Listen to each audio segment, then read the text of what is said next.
warahmatullahi wabarakatuh. Waalaikumsalam warahmatullahi wabarakatuh. Alhamdulillahirabbil alamin. Wassalatu wassalamu ala asyrofil anbiya'i wal mursalin wa ala alihi wasahbihi ajma'in. Pertama-tama mari kita panjatkan puji syukur kita kehadiran Allah Subhanahu wa taala yang mana kita telah diberikan nikmat kesehatan, kesempatan sehingga kita dapat kumpul di kelas ini. Salawat serta salam terutama kita hadirkan kepada junjungan alam Nabi besar Muhammad sallallahu alaihi wasallam dengan melafazkan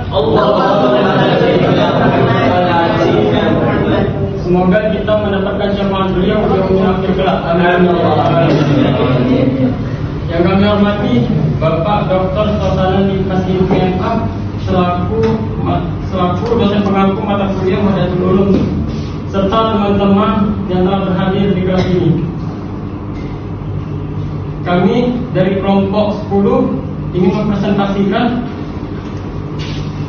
bab 10 yang berjudul bab 9 yang berjudul Hadatul Ulum dan klasifikasi ilmu pengetahuan. Saya sebagai moderator akan membawakan pemateri pertama dan di sebelah saya akan membawa pemateri kedua. Langsung saja ke materinya. Pendahuluan merujuk pada program pendidikan tinggi Pemikir. Pemindahan ilmu dibagi pada ilmu alam, ilmu manusia, ilmu sosial, dan ilmu agama. Ini cukup tegas sekali bahkan ilmu itu saling berhadapan, bahkan saling bertentangan untuk dapat saling menegasi.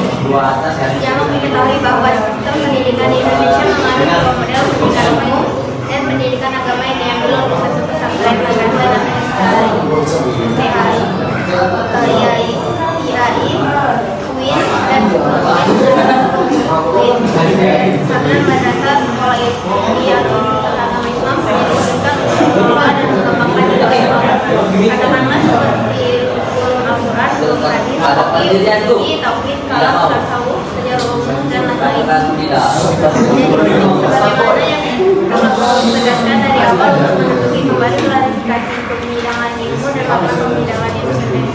B. Basis kronologis klasifikasi ilmu di atas sengaja mengambil dari salah satu kelas yang menjadi Kertanegara di antara karyanya yang berjudul Menyikap Tirai Kejadian antara ilmu dan ekonomi semua. Di bagian awal tulisan sekali dengan gampang mengatakan setiap cabang ilmu yang dilakukan oleh sebuah teknologi tidak hanya mencapai status ilmiah yang kecuali status objek jelas tidak. Karena itu status teknologi aplikasi ilmu akan sangat berpengaruh sebagai basis klasifikasi ilmu. Karena ini tidak mengetahui status aplikasi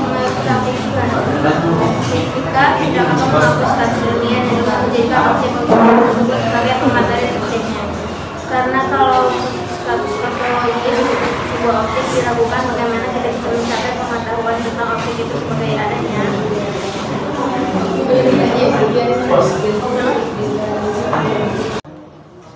Selanjutnya pemateri kedua itu saya sendiri. C. Dikotomi para era klasik. Ada banyak ahli atau paling tidak penulis yang mengatakan Imam Al-Ghazali adalah penyebab kemunduran peradaban Islam. Di antara sebab tuduhan selain 3 masalah filsafat yang menjadi polemik dengan Ibnu Rus adalah masalah klasifikasi ilmu sendiri. Di dalam karyanya, Osman bahkan membahas buku ini adalah studi komprehensif tentang klasifikasi ilmu di kalangan ulama klasik, yaitu Al-Farabi, Al-Ghazali, dan Al-Shirazi.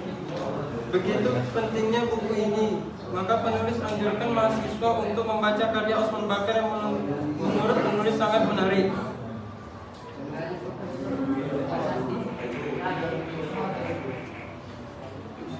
Penulis tentu tidak mungkin di dalam bagian ini menguraikan analis Osman Bakar secara keseluruhan. Namun ada bagian penting yang perlu dikemukakan di sini berkenaan dengan klasifikasi ilmu yang digagas Imam Al-Ghazali. Imam Al-Ghazali membagi ilmu religius tersebut, yaitu 1. Ilmu tentang prinsip dasar, 2. Ilmu intelektual,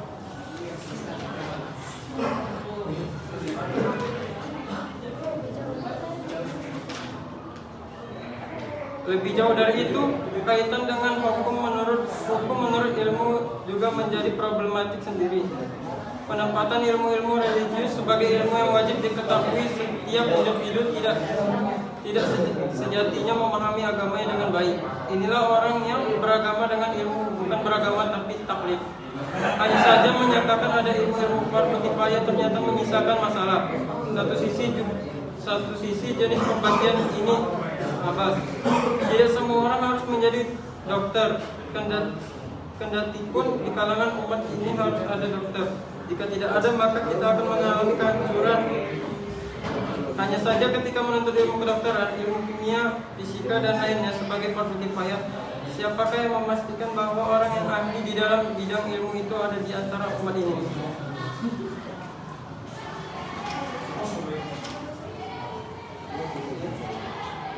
D. Klasifikasi ilmu pasca integrasi.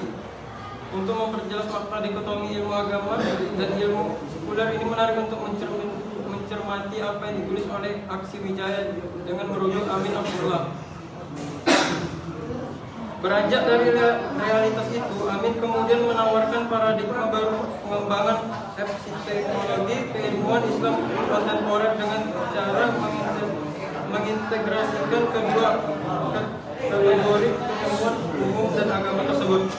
Amin kemudian membuat mata roknya dengan jaring laba-laba yang kemudian disebut dengan bagan jaring laba-laba keilmuan teantroposentristis integralistis berkenaan dengan jaring laba-laba ini. Membaca jaring laba-laba seperti apa yang ditawarkan Amin, klasifikasi ilmu memang tidak dapat dihindarkan. Ada yang disebut sebagai sumber atau nas. Kemudian ada ilmu-ilmu keislaman klasik seperti kalam, filsafat, tasawuf, hadis, tarikh, fikih, tafsir, dan lughah.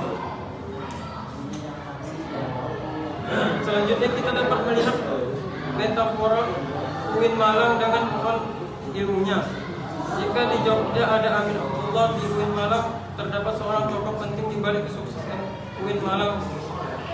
Beliau seorang birokrat ulum aktivitas tetapi juga seorang intelektual yang mumpuni. Di UIN Malang, beliau menggagas metafora pohon ilmu yang mudah kita jumpai di gedung biro rektor.